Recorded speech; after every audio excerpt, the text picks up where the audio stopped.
1 year after the Harvesters first appeared in Council space, the galaxy had changed beyond recognition. The great civilizations that had ruled for millennia were gone. Their worlds stripped bare, their populations reduced to scattered survivors fleeing through the void. Only the Haven remained, a beacon of light in an ocean of darkness, protected by technology that the Harvesters could not penetrate. Thesa had found her place within the refugee coalition.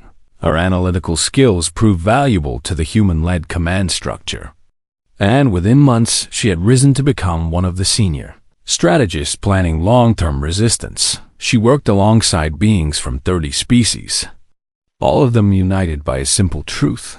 They had survived because someone had chosen to save them.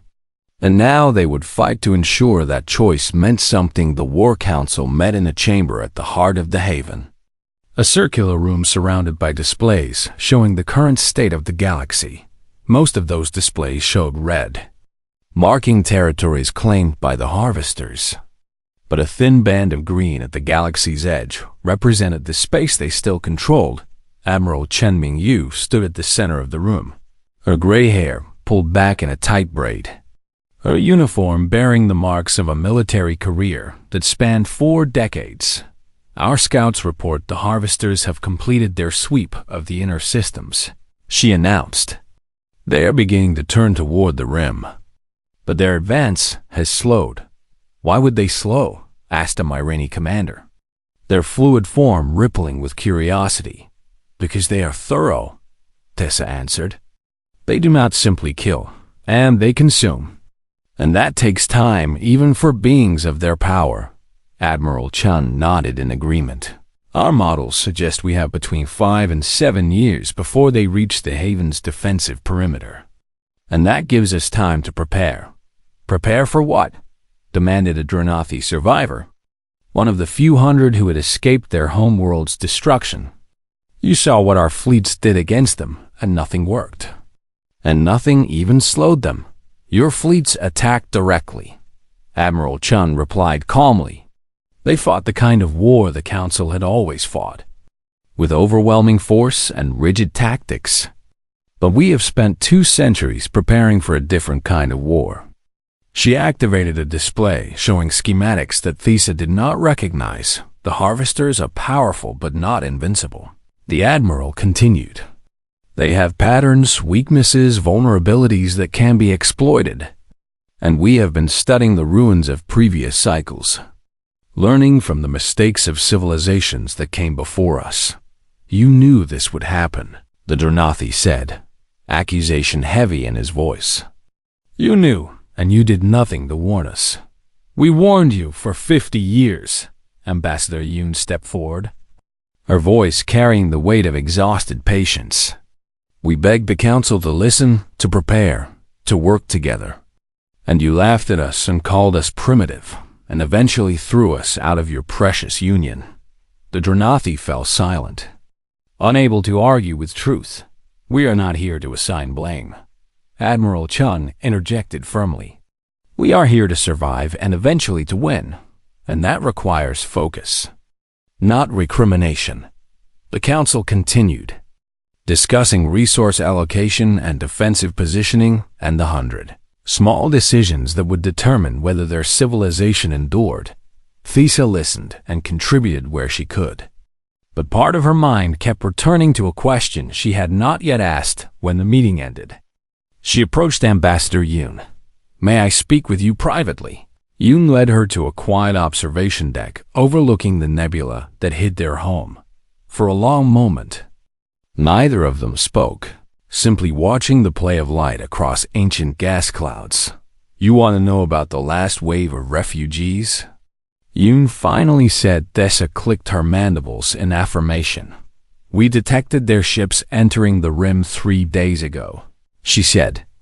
Thousands of vessels carrying millions of survivors from Council space. And I saw the Council discussing whether to let them in. And you saw that we decided to accept them. Yes. But I also saw who was among them. Yoon's expression did not change. High Speaker Rethys. He led the vote to expel humanity, Thesa said. They called you contamination, He celebrated your departure. And now he comes begging for shelter in the very place you built. Yes, and you will let him in. Yoon turned to face her fully. And Thesia saw something in the human's eyes that she had not expected, not anger, not satisfaction, not even judgment, just weariness. What would you have us do? Yoon asked. Leave him to die in the void, and would that bring back the billions we could not save? And would it make our victory more meaningful? It would be justice. No, Yoon said gently. It would be revenge. And revenge is not justice, and it solves nothing. And it only creates new wounds that never heal. Thesia struggled to understand, but he deserves punishment for what he did. Perhaps. But we are not in the business of giving people what they deserve. And we are in the business of building something that will last. Something that will still be standing when the harvesters are finally defeated. And that requires us to be better than those who hurt us. She turned back to the viewport. Rethes will live out his days here as a refugee, dependent on the charity of the species he once despised. And he will watch humans and Corvani and Myrini work together to save what remains of civilization. And he will know that everything he believed was wrong. And that is punishment enough. Thesia considered this for a long time. I do not know if I can forgive him. I do not ask you to forgive. And I only ask you to move forward. And there is a difference. The refugee fleet arrived 2 days later. And Thesia watched from the observation deck as thousands of ships docked with the haven. She saw Rethes emerge from his vessel, his once proud bearing reduced to the shuffle of a broken being. He looked up at the human officers who greeted him. And for a moment, their eyes met Thesia, expected to see defiance or hatred, or at least resentment. Instead, she saw only shame. Rethes was assigned quarters in the refugee section, given the same rations and resources as every other survivor. No special treatment, no punishment, just equality with those he had once considered inferior. It was, Thesia realized, exactly what Yoon had described: justice through mercy. 3 months later, Thesia was promoted to the Strategic Planning Council, where she worked directly with Admiral Chun and Ambassador Yoon on the long-term defense of the haven. The work was hard, and the hours were long, but she found purpose in it. One evening, after a particularly exhausting session, she sat with Yoon in the small garden where they had first spoken. May I ask you something? Thesia said, Of course. When you walked out of the council chamber that day, when Rethes pronounced his verdict and everyone was laughing, what were you thinking? Yoon was quiet for a moment, her gaze distant. I was thinking about my grandmother, she finally said. She used to tell me that the measure of a person is not how they act when they are winning, but how they act when they are losing. And she said that dignity is something you carry with you, not something others can take away. So you walked out in silence because you wanted to maintain your dignity. No. Yoon smiled slightly. I walked out in silence because I knew that nothing I said would change anything. And silence was the only response that made sense. And now we keep our silence a different way. And we build, and we prepare, and we wait. And one day, when we are ready, we will end the harvester threat forever. How long will that take? Centuries. Perhaps longer, but time is on our side now. And we have already waited 50,000 years between cycles. And we can wait a little longer. Thesia looked out at the garden, at the children playing among the flowers, at the beings of a dozen species working together in peace. Will it be worth it? She asked. Yoon followed her gaze and smiled. It already is. The haven's light shone bright against the endless dark. A promise and a warning. The harvesters had taken almost everything. But they had not taken this, and as long as this remained, hope remained. The humans had taught the galaxy a lesson it would never forget. Revenge is loud, but survival is quiet, and in the end, only one of them matters. Vareth Prime burned beneath a sky filled with shadows. The harvesters had arrived 3 days ahead of every prediction, their massive forms blocking out the stars as they descended toward the Council's capital world. Billions of beings ran through streets that had never known war, pushing toward spaceports that could not hold a fraction of those who sought escape. High Speaker Rethys stood in his private command center, watching feeds from across the planet as civilization collapsed around him. His patterns had gone dark. The bioluminescence that marked emotion among the Velthari, completely extinguished by a despair too profound for his body to express. The western continent has gone silent, reported one of his few remaining aides. The harvesters are moving inland at 40 kilometers per hour, and there is no resistance that slows them. What of the evacuation fleet? Rethys asked, his voice hollow, destroyed during launch. And the harvesters targeted the ships before they could reach orbit. Rethys closed his 4 eyes and tried to remember a time when he had felt powerful, when he had believed the galaxy belonged to the strong and the clever and the ruthless. That time seemed like a dream now, a fantasy constructed by someone who had never faced true power. "Prepare my personal shuttle," he ordered. "We will make for the emergency bunker in the northern mountains." But when he reached the shuttle bay, he found it empty. His guards had fled, taking the shuttle and leaving him behind. The High Speaker, who had expelled humanity from the Council, stood alone in an empty hangar, listening to the screams of his people dying in the distance across the galaxy. The same scene repeated on 1,000 worlds. Species that had mocked humanity's silence now added their own voices to the chorus of the doomed. The Dranathi homeworld fell in a single day, its mighty warriors discovering that tusks and strength meant nothing against machines that could not be wounded. The Veshan bloc retreated to their underwater cities, hoping the depths would protect them, but the harvesters simply boiled their oceans dry. The council that had stood for 10,000 years collapsed in weeks.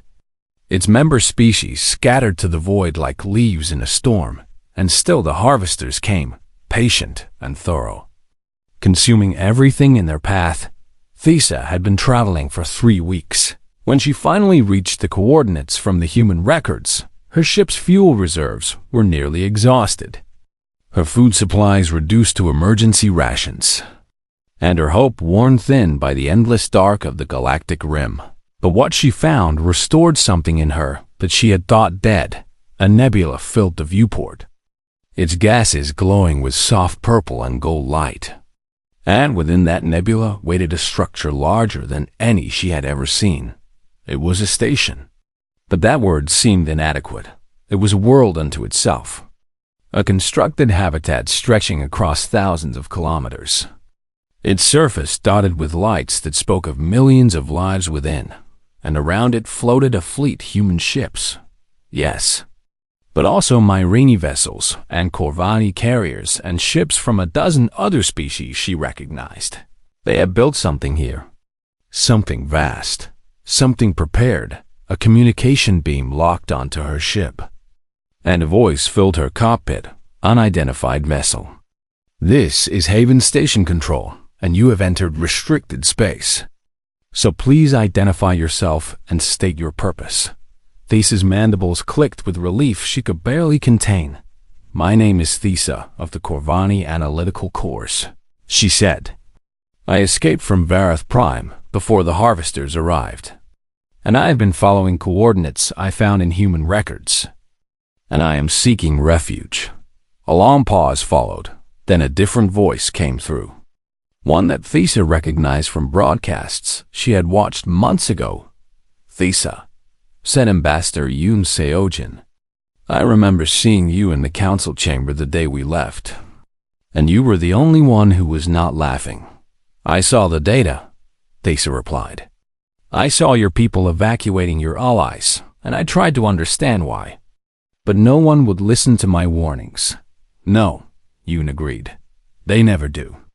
And that is why we stopped trying to warn those who would not hear." "Will you let me in?" Another pause. Longer this time. We will send an escort to guide you to a docking bay. Yoon finally said, "Welcome to the Haven, Thesa. And welcome to what remains of hope." The Haven was everything Thesa had imagined and more. Millions of beings from dozens of species lived within its curved walls, working together in ways the Council had never achieved. Humans and Marini collaborated on agricultural systems that fed the entire population. Corvani engineers worked alongside human technicians to maintain the station's massive power grid. Children of 20 species played together in parks filled with plants from worlds that no longer existed, and beneath it all, a quiet determination drove every action. These were not refugees hiding from destruction. These were survivors preparing for war. Ambassador Yoon met Thesa in person 3 days after her arrival, in a small office overlooking one of the station's many garden domes. "You have questions," Yoon said, gesturing for Thesa to sit. "I have many questions," Thesa admitted. "But the most important one is this, and I must know. And why did you not force the Council to listen?" Yoon's expression shifted, something like sadness crossing her features. "We tried for 50 years," she said. "We shared data. We proposed joint research. We offered to help build defenses, and every time, we were dismissed as paranoid primitives who did not understand how the galaxy worked. But if you had shown them proof of the harvesters—" "We did," Yoon interrupted gently. "We showed them ruins, recordings, mathematical models predicting the return cycle, and they called it fabrication. And they accused us of trying to manipulate Council policy for our own benefit." Thesa felt her thorax tighten with shame. She remembered her own superiors dismissing her findings, calling her conclusions the result of too much exposure to human propaganda. "So you decided to save only those who trusted you," she said. "We decided to save those who proved themselves capable of trust," Yoon corrected. "Species who treated us with fairness, who honored their agreements, who showed kindness to those weaker than themselves. And those were the species we wanted beside us when the dark times came. And the others—" Yoon looked out at the garden dome, where children of a dozen worlds chased each other through rows of flowering plants. "We could not save everyone," she said quietly. "We did not have the resources, the ships, the space, and we had to choose. So we chose those who gave us reason to believe they would help build something worth saving." Thesa thought of Rethes, of his speeches about cleansing and contamination, of the laughter that had filled the Council chamber as humans walked away in silence. "I understand," she said. "Do you?" Yoon turned back to face her.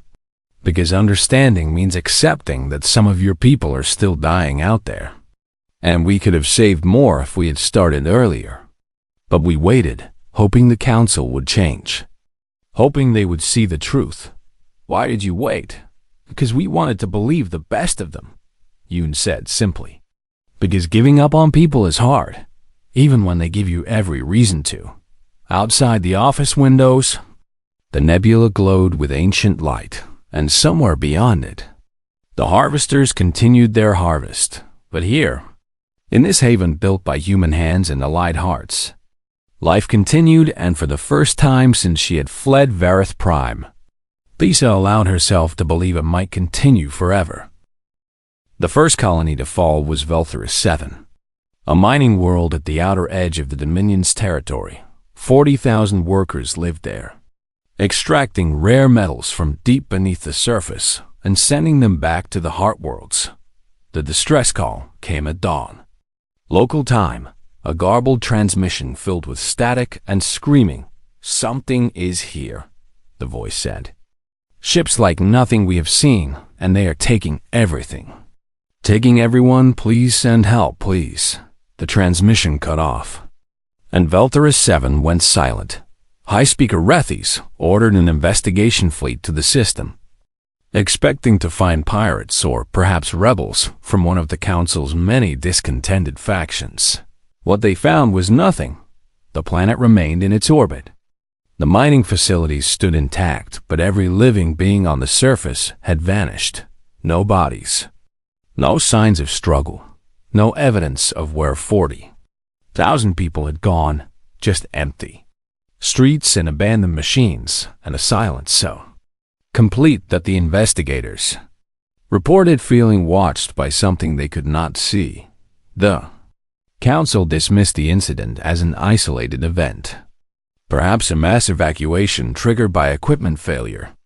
Perhaps a strange new disease that had driven the population mad. They sent research teams to study the phenomenon and assigned additional patrols to nearby systems. Then Valthrus 3 went dark. Then the Kovani outpost at Stellan's reach. Then 7 more worlds in the span of 3 days. The pattern became impossible to ignore. Something was moving through council space, striking without warning, leaving nothing behind but empty worlds and dead communications. And it was getting closer to the core systems. Rethys convened an emergency session of the full council. The first since humanity's expulsion. Representatives from 300 worlds filled the grand chamber, their voices raised in fear and accusation, each blaming the others for the crisis none of them understood.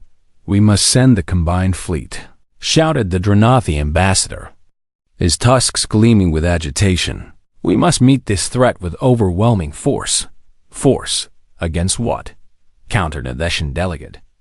"We do not even know what we are fighting." "Then we will learn," Rethys declared. Rising to his full height, the Velthari Dominion will lead a coalition of all willing species. And together we will crush whatever dares threaten our civilization. The council voted to mobilize, and within days, the largest fleet in galactic history assembled at the edge of the affected region. 3,000 warships from 40 species, armed with the most advanced weapons the council could produce, commanded by admirals who had spent their careers preparing for exactly this kind of battle. They jumped into the target system expecting to find enemies they could destroy. What they found was beyond anything they had imagined. The harvesters filled the sky. Each ship was the size of a small moon, their hulls covered with spines and tendrils that seemed to move with organic purpose. They did not communicate, did not respond to hails, did not slow their advance. They simply came. The battle lasted less than 3 hours. Council weapons bounced off harvester hulls like rain off stone. Council shields collapsed under fire from weapons that seemed to ignore the laws of physics. Council ships died by the dozens, then by the hundreds, their crews screaming into the void as their vessels were torn apart. The survivors fled, carrying tales of horror back to worlds that had never known true fear. Rethys watched the battle footage in his private chambers, his bioluminescent patterns flickering, with emotions he had never felt before. This was not an enemy that could be negotiated with. This was not a threat that could be contained. This was extinction. He ordered an immediate transmission to Earth, to the coordinates humanity had left behind when they departed. "This is High Speaker Rethys of the Galactic Council," he said, forcing his voice to remain steady. "We are under attack by an unknown enemy of tremendous power, and we request immediate assistance, and we are willing to discuss terms for your return to full council membership." The response took 6 hours to arrive. It was not from humanity, it was from Thesa. She had escaped her confinement during the chaos of mobilization, stealing a small courier ship and fleeing toward the galactic rim. Her message was brief. "I tried to warn you," she said. "I found records in human files, records of something called the Harvesters, and they come every 50,000 years to consume all organic life. And the humans knew, and they tried to build alliances to prepare. And when you expelled them, they took their allies and left us behind." Rethys stared at the message, his mind struggling to process what he was hearing. The humans had known, they had tried to prepare, and the council had thrown them out. Why did they not tell us? He demanded of his advisors. Why did they not warn us of this threat? His senior diplomatic attaché, an ancient Velthari who had served 3 high speakers before Rethys, answered with brutal honesty. Would you have believed them? She asked. Would you have listened to a species you considered inferior? A species you were already planning to expel? And would you have set aside your ambitions and your prejudices to work together against a threat that would not arrive for years? Rethys had no answer. The harvesters continued their advance, consuming world after world, moving steadily toward Vareth Prime. The council sent more fleets, each one destroyed more quickly than the last. They tried negotiation, bribery, surrender, but the harvesters responded to nothing. They simply took refugee ships, clogged the hyperspace lanes. Billions of beings fleeing toward any destination that promised safety, but there was nowhere safe within council space. The harvesters were everywhere, and they were patient, and they were thorough. Rethys sent message after message to humanity, to the Marini, to every species that had followed the humans into the void. No response came. They had made their choice, and the council had made its choice, and now the consequences of those choices were becoming clear in her stolen ship, racing toward coordinates she had found in human records. Thesa watched the death of her civilization from the safety of distance. She felt grief for the billions dying behind her, anger at the leaders who had refused to see the truth, and a strange, cold determination to survive. The humans had built something in the rim, something hidden, something prepared for this moment. She would find it, and maybe, if the universe still held any mercy, they would let her in. 6 months passed like water through open fingers, and the galaxy adjusted to a universe without humanity. Trade ships flew routes that human escorts had once protected, and if piracy increased by 12%, the council dismissed it as a temporary adjustment. Colonies that had relied on human agricultural technology learned to manage without it, and if crop yields fell by 1/3, the council called it an opportunity for local innovation. The territories humanity had abandoned were divided among eager claimants, and if some of those territories proved harder to govern than expected, the council blamed human sabotage. High Speaker Rethys enjoyed his greatest triumph. He appeared on broadcasts across 300 worlds, speaking of prosperity and peace, of a galaxy finally freed from the chaos that humans had brought. His approval rating soared, and there was talk of extending his term beyond the traditional limits.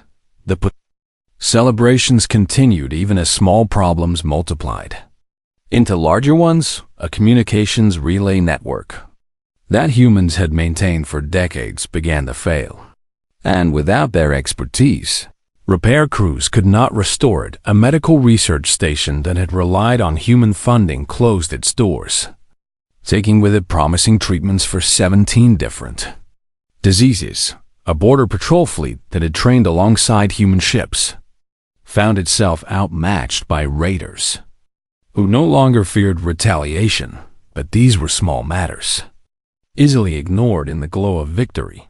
Only a few beings looked deeper. Thesa continued her work in the analytical cores, tracking patterns that her superiors refused to see. The Myrene Collective had gone completely silent 3 months after humanity's departure, their homeworld responding to no communications, their trading vessels vanishing from all known routes. When council investigators finally visited Myrene Prime, they found it empty, not destroyed, not damaged, simply abandoned. Every city stood intact. Every piece of infrastructure remained functional, but not a single Myrene could be found anywhere on the planet. The investigators filed a report suggesting mass migration to an unknown destination, and the matter was closed. Thesa knew better. She tracked 17 species that had maintained close relationships with humanity, and one by one, they were disappearing. Some left openly, announcing their withdrawal from council affairs and departing for the Galactic Rim. Others vanished in the night, their population somehow relocating without anyone noticing until it was too late. All of them followed the same path the humans had taken, toward the empty spaces at the edge of everything. Thissa brought her findings to her direct supervisor, a senior analyst named Korath, who had served the council for 40 years. "You are seeing patterns where none exist," Korath told her, his antennae twitching with irritation. "Species relocate for many reasons, and not everything connects to the humans. But the timing cannot be coincidence," Thissa insisted.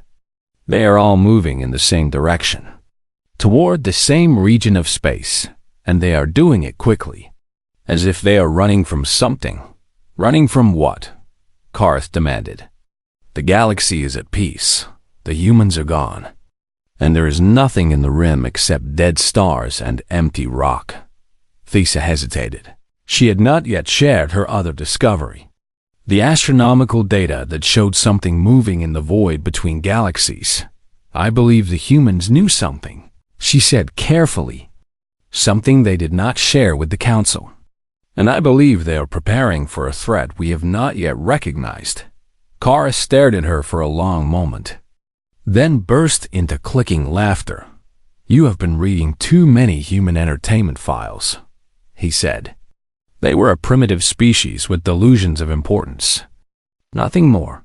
And whatever their allies are doing, it has nothing to do with us." He dismissed her from his office and filed a report recommending she be transferred to less demanding duties. Thissa returned to her quarters that night, feeling the cold weight of certainty in her thorax.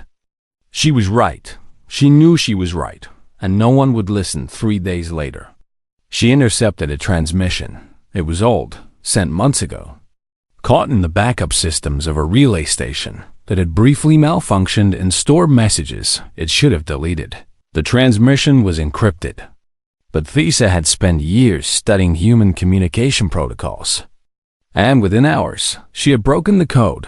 The message was short, just 3 words repeated in 17 different languages: "The harvesters return." Thissa did not recognize the term, so she searched the council's historical databases. Finding nothing relevant, she expanded her search to include human records that the Vine Council had archived after their expulsion, files considered unimportant and left unexamined deep within those files. She found references to an ancient survey mission conducted by humans 2 centuries ago. They had discovered something in the void between galaxies, ruins of civilizations far older than any the Council had ever encountered, and within those ruins, they had found warnings. The harvesters came every 50,000 years. The record said they consumed organic civilizations, stripped worlds of all life, and then retreated into the dark to wait for new prey to evolve. The last cycle had ended 49,800 years ago. Thissa felt her legs grow weak beneath her. She ran calculations, checked dates, verified her findings again and again. The timing was not coincidence. The humans had spent 50 years building relationships within the Council, identifying allies, testing loyalties. They had joined not to gain power or resources, but to find species worth saving. And when the Council expelled them, they had simply taken their allies and left, abandoning those who had proven themselves unworthy to whatever fate awaited them. Thissa tried one more time to warn her superiors. She compiled her research into a comprehensive report, documenting everything she had found, and submitted it to the highest levels of the analytical course. The response came within hours. She was relieved of duty pending psychological evaluation. Her security clearances were revoked, and she was confined to her quarters until further notice.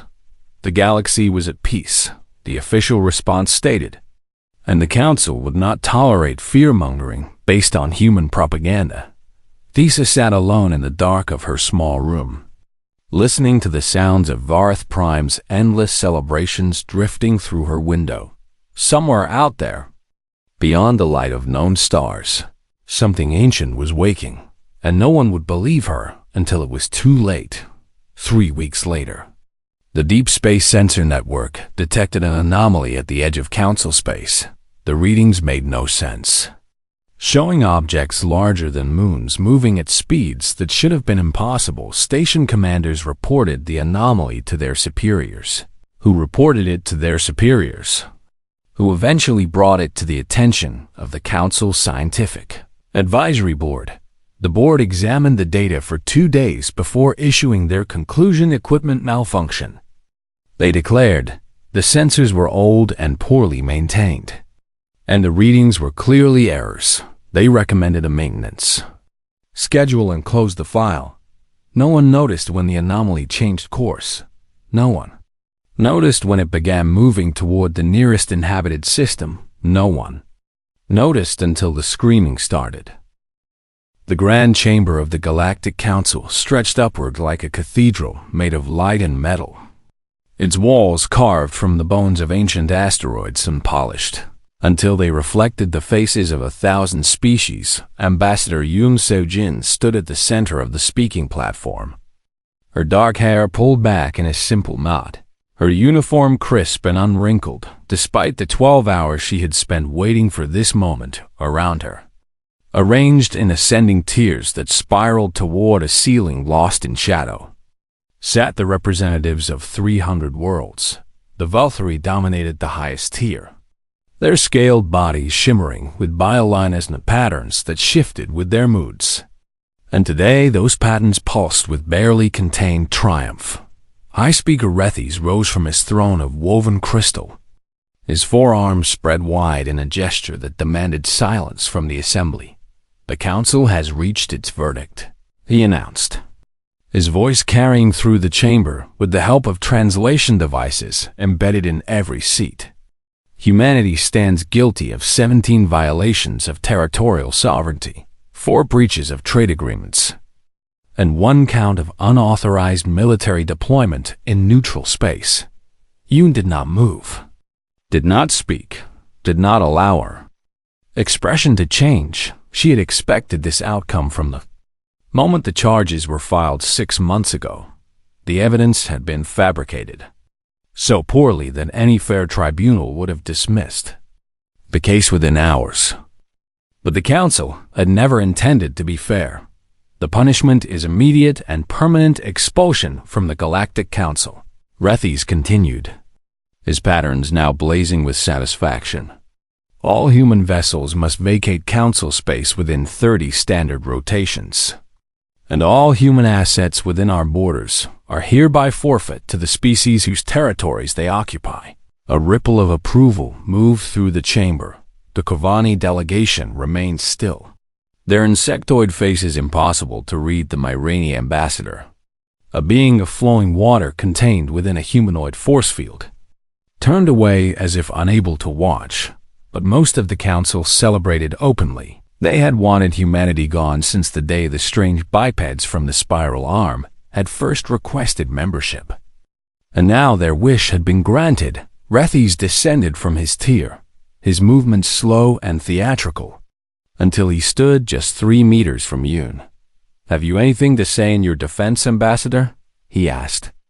Though his tone made clear, he expected groveling, pleas for mercy, perhaps tears. Yoon looked at him for a long moment. Then she simply nodded once, turned, and walked toward the chamber doors. Her delegation of 12 followed without a word. The silence of their departure was so complete that for several seconds, no one in the chamber moved. Then laughter erupted from the Valkyrie tier, and soon half the council had joined in. "They flee like prey animals," shouted a Dranathi representative, his massive tusked face twisted with amusement.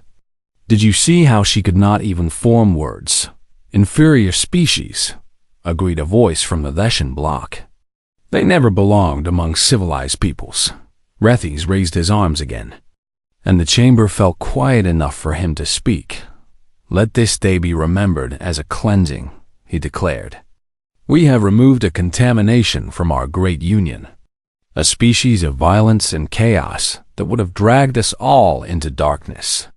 And now we may proceed into a future of peace and prosperity."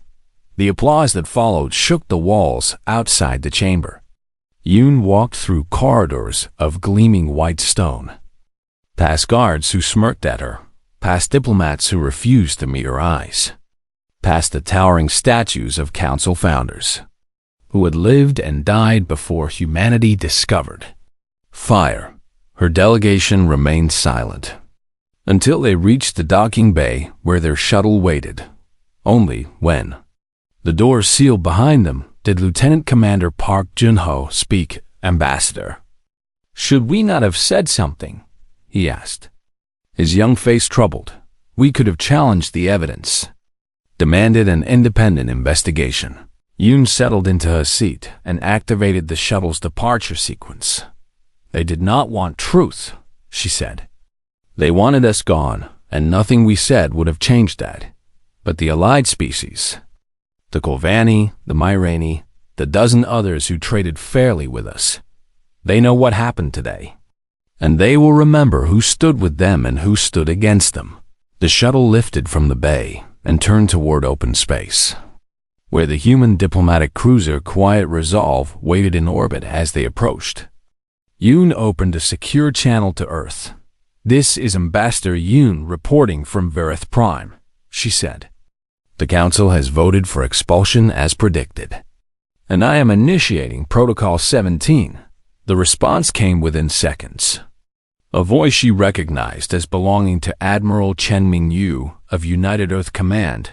"Protocol 17 confirmed, Ambassador, and all assets are moving to departure positions as we speak. What about our friends?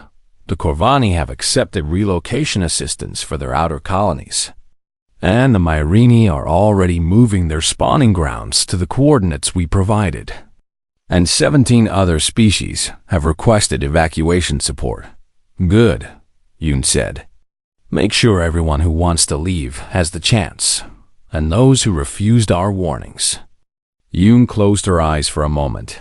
"We cannot force wisdom on those who refuse to see." The shuttle docked with the Quiet Resolve, and within the hour, the cruiser was moving toward the edge of Council space at maximum speed across 300 systems. Human ships did the same. They abandoned stations they had built with their own hands, left behind equipment worth billions of credits, and walked away from partnerships that had taken decades to establish.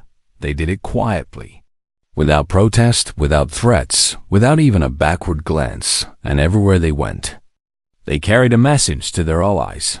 "Come with us if you wish to live." Back on Verith Prime, the celebration continued for 3 days. Rethys gave 17 speeches about the dawn of a new era. Trade delegations from dozens of species rushed to claim the territories humanity had abandoned. The Council voted to rename the human homeworld in their records, erasing the name Earth and replacing it with a number, as if the species had never existed.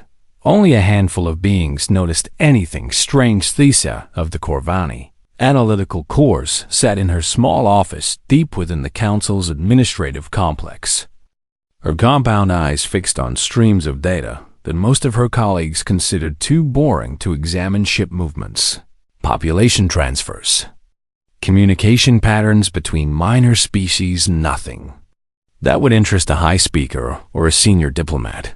But Thesa had learned long ago that the small details often told the largest stories. She watched as human evacuation ships moved, not just toward Earth, but toward the galactic rim, toward regions of space so distant that even the Council's map showed them as blank. She watched as the Myrani, the Corvani, the Veshan minority faction, and 14 other species quietly followed. She watched as worlds that had been inhabited for 10,000 years suddenly went dark, their populations vanishing into the void, and she watched as the humans took something else with them, something they had never shared with the Council. Knowledge. Thesa pulled up historical records, searching for patterns, searching for explanations. Why would humans spend 50 years building relationships only to abandon everything without a fight? Why would they help allied species relocate to the most remote corners of the galaxy? Why would they go so quietly? The answer came in fragments. buried in old survey reports and astronomical data that no one had examined in centuries. Something was moving in the dark between galaxies. Something ancient, something hungry. Thesa felt her thorax grow cold as understanding slowly formed in her mind. The humans had not been expelled. They had been preparing to leave all along, and they had chosen very carefully who to take with them.